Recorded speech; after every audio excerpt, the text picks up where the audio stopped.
ഞാനൊക്കെ പഠിക്കുന്ന സമയത്ത് പല ക്ലാസ്സുകളും നമുക്ക് ബോറടിയായിരുന്നു. ക്ലാസ് മുറികളെ ബോറടിയാക്കി തീർക്കുന്നതിൽ നമ്മളെ അധ്യാപകർക്ക് ഒരു വലിയ പങ്കില്ലേ? ഇവിടെയുള്ളൊരു പ്രശ്നം ഇതാണ്. ശരിക്കും പറഞ്ഞിട്ടുണ്ടെങ്കിൽ നമ്മൾ അധ്യാപനം എന്ന് പറഞ്ഞാൽ പണ്ട് അധ്യാപനത്തിൽ തീർത്തും താല്പര്യരായ ആളുകൾ മാത്രമാണ് അധ്യാപനത്തിന് വരിക.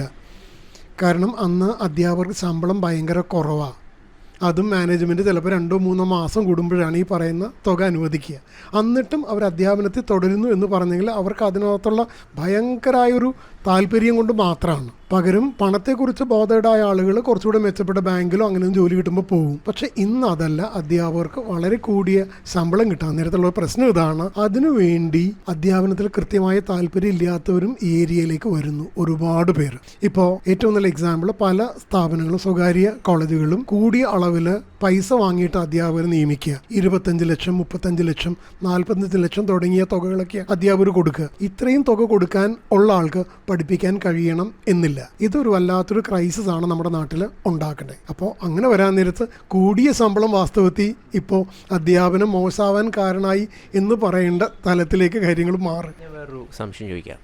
ഈ തിയേറ്റർ, നാടകം, അത് ശരിക്കും പറഞ്ഞു കഴിഞ്ഞാൽ നമ്മളുടെ ഒരു വിദ്യാഭ്യാസ സമ്പ്രദായത്തിലേക്ക് തിയേറ്ററിലൂടെ എഡ്യൂക്കേഷൻ കൊണ്ടുവരിക എന്ന് പറയുന്ന ഒരു സാധനം, അതിനെ പറ്റിയിട്ട് എന്താണ് മാഷിൻ്റെ ഒരു അഭിപ്രായം? നാടകം എന്ന് പറഞ്ഞിട്ടുണ്ടെങ്കിൽ അതിനകത്തുള്ള പ്രശ്നം ഇതാണ്. മോൻ പറഞ്ഞതിൽ ഞാൻ എഗ്രി ചെയ്യുന്നു. പക്ഷെ നാടകം എന്ന് പറയാൻ നേരത്ത് ആ നാടകത്തിനകത്ത് അധ്യാപകന് കൃത്യമായ പരിശീലനം ഇല്ലാതെ അയാൾക്കത് അവതരിപ്പിക്കാനായിട്ട് പറ്റില്ല. അതായത് സ്കൂൾ മാനേജ്മെൻറ്റ് കൃത്യമായിട്ട് നാടകത്തിലും അതുപോലെ അഭിനയത്തിലൊക്കെ അധ്യാപകർക്കൊക്കെ പരിശീലനം നൽകുന്നത് നന്നായിരിക്കും, ഉറപ്പായും.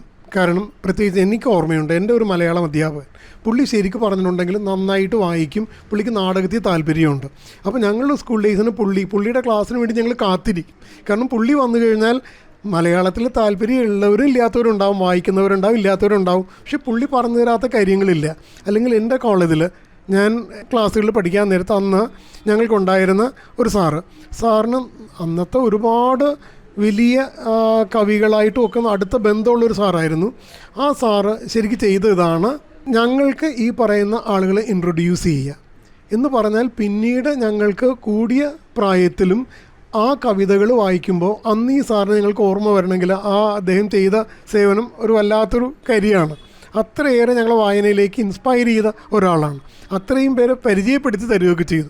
കാരണം അന്ന് ഇപ്പോൾ കടമ്മനിട്ട രാമകൃഷ്ണൻ അന്ന് ടെക്സ്റ്റ് ബുക്കുകളിൽ വന്നിട്ടില്ല. പക്ഷേ പുള്ളിയുടെ കൂട്ടുകാരനാണ് കടമ്മനിട്ട. അപ്പോൾ പുള്ളി കടമ്മനിട്ടയുടെ കവിത ചൊല്ലിത്തരും, അതിൻ്റെ അർത്ഥം പറയും, അതിൻ്റേതായ പല തലങ്ങൾ പറയും. അല്ലെങ്കിൽ വളരെ ചെറിയ അന്നത്തെ ചെറിയ കവിയാണ് ബാലേന്ദ്രൻ ചുള്ളിക്കാട് അങ്ങ് നട്ടുമുളച്ച് തുടങ്ങിയിട്ടേ ഉള്ളൂ. ഒരു ചെറിയ കവിത, 18 കവിതകൾ, ചെറിയ സമാഹാരം ഇറങ്ങിയിട്ടുണ്ട്. ആ കവിത, അതിൽ നല്ല കവിതകൾ അങ്ങ് ചൊല്ലിത്തരുകയും ഞങ്ങളെ പഠിപ്പിക്കുകയും ചെയ്യുമായിരുന്നു. അപ്പോൾ അതൊരു വല്ലാത്തൊരു എക്സ്പീരിയൻസ് ആയിരുന്നു. അപ്പോൾ ഒരു ടീച്ചർ എന്ന നിലയിൽ ശരിക്കും പറഞ്ഞാൽ നാടകം, കവിത ഇതൊക്കെ നമുക്ക് വേണമെങ്കിൽ അധ്യാപനത്തിനുള്ള ഒരു മാർഗ്ഗമായിട്ട് ഉപയോഗിക്കാം. പക്ഷേ അതിന് അവർ ഒന്നില്ലെങ്കിൽ പ്രോപ്പറായിട്ട് ട്രെയിൻഡ് ആവണം, അല്ലെങ്കിൽ അവർക്കതിൽ താല്പര്യം ഉണ്ടാവണം. ഔട്ട്സൈഡ് ദ ടെക്സ്റ്റ് ബുക്ക് കൂടി സംസാരിക്കാം. ഉറപ്പായും ഔട്ട്സൈഡ് ടെക്സ്റ്റ് ബുക്ക്. കാരണം ടെക്സ്റ്റ് ബുക്ക് ഇനിയുള്ള കാലത്ത് ടെക്സ്റ്റ് ബുക്കുകളുടെ റെലവൻസ് പോവും. കുട്ടികൾക്ക് എന്ത് വേണമെങ്കിലും ഗൂഗിളിൽ കയറി നോക്കിയാൽ കിട്ടും.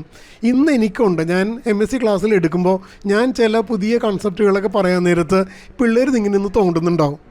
എന്നിട്ട് അവർ എഗ്രി ചെയ്യും. അപ്പോൾ നമുക്കറിയാം അവർ സെർച്ച് ചെയ്തതാണ്. നമ്മൾ പറയുന്ന സ്ട്രെയിഞ്ച് ആയ എന്തൊരു കാര്യം അവർക്ക് തോന്നി, ഞാൻ പറഞ്ഞതിൽ എന്തോ കുഴപ്പമുണ്ട്, അല്ലെങ്കിൽ ഞാനത് വെറുതെ ഡ്രമറ്റൈസ് ചെയ്യാൻ തോന്നി കഴിയുമ്പോൾ അവർ ചെയ്യുന്നത് ഇതാണ്, അവരോട് തന്നെ ഗൂഗിളിൽ നോക്കിയിട്ട് അപ്പോൾ അവർക്ക് ഉറപ്പ് വരുത്തി എന്നിട്ട് അവർ പറയും. അപ്പോൾ നമുക്ക് ഈ പറയുന്ന കാര്യം വെറുതെ ഇൻഫർമേഷൻ എന്ന് പറയുന്നതിന് ഇന്ന് അധ്യാപകന് ഒരു റോളും ഇല്ല. അവർക്ക് ഇൻഫർമേഷൻ കിട്ടാൻ പല സോഴ്സസ് ഉണ്ട്. അപ്പോൾ അവർക്ക് മോൻ പറഞ്ഞ രീതിയിൽ നമുക്ക് അവരെ പഠിപ്പിക്കാൻ പറ്റിയാലേ ഇതുകൊണ്ട് എന്തെങ്കിലും മെച്ചമുള്ളൂ. അവർക്ക് എന്തെങ്കിലും ഡിഫറൻ്റായ ഒരു വഴി നമ്മൾ തുറന്നു കൊടുക്കണം. എൻ്റെയൊക്കെ ഒരുപാട് നല്ല അധ്യാപകരെ നമുക്ക് ഓർമ്മയുണ്ട്, നമ്മളവരെയൊക്കെ റെസ്പെക്റ്റും ചെയ്യുന്നുണ്ട്. പക്ഷേ പല അധ്യാപകരെക്കുറിച്ചും നമ്മളിപ്പോൾ ആലോചിക്കുമ്പോൾ അവരൊക്കെ വിദ്യാർത്ഥികൾക്ക്, പണ്ടത്തെ കാലത്ത് ഞാൻ പറയുന്നത്, വിദ്യാർത്ഥികളുടെ മനസ്സിൽ ട്രോമ ക്രിയേറ്റ് ചെയ്യുന്ന ഒരുപാട് അധ്യാപകരുണ്ട്.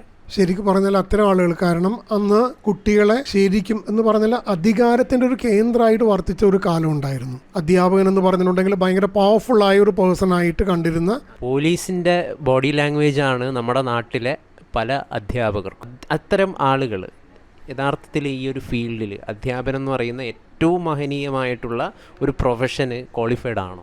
അല്ല, ഉറപ്പായും അങ്ങനെയല്ല. കാരണം കുട്ടികളെ തല്ലുക, അവരെ എന്ന് പറഞ്ഞാൽ മെരുക്കി നിർത്തുക എന്ന് പറയുന്നത് ഒരു ചെറിയ ലെവലിലൊക്കെ അവരോട് നമുക്ക് വേണമെങ്കിൽ ചീത്ത പറയാം, നേരെ നിർത്താം, ഒക്കെ ചെയ്യാം. അവരാ പറയുന്ന ഒരു കൺട്രോൾ നിർത്താൻ, ഞാൻ നേരത്തെ പറഞ്ഞ കാര്യമാണ്, നമ്പർ ഓഫ് സ്റ്റുഡൻസിൻ്റെ എണ്ണം ക്ലാസ്സിൽ കൂടാൻ നേരത്ത് നമുക്ക് അവരെ ചെറിയ തോതിൽ, പക്ഷേ അതിനപ്പുറത്തേക്ക് ഇത് പോകാൻ പാടില്ല. മനസ്സിലായല്ലോ? പക്ഷേ ഒരു കാലത്ത് ഭയങ്കര കൂടിയ എന്ന് പറഞ്ഞാൽ അധികാരം എന്ന് പറയുന്നൊരു സംഗതി അധ്യാപന തലക്ക് പിടിക്കുന്ന ഒരു കാലം ഉണ്ടായിരുന്നു. ആ കാലം ശരിക്കും പറഞ്ഞാൽ കുറച്ചൊക്കെ അഡ്വേഴ്സ് ആയിട്ട് ഇതിനെ എഫക്റ്റ് ചെയ്തിട്ടുണ്ട്, ഇല്ല എന്ന് ഞാൻ പറയുന്നില്ല. കൂടുതൽ വാർത്തകളും വിശേഷങ്ങളും നിങ്ങളിലേക്ക് എത്താൻ ABC മലയാളം സബ്സ്ക്രൈബ് ചെയ്യുക, ബെൽ ബട്ടണും അമർത്തുക.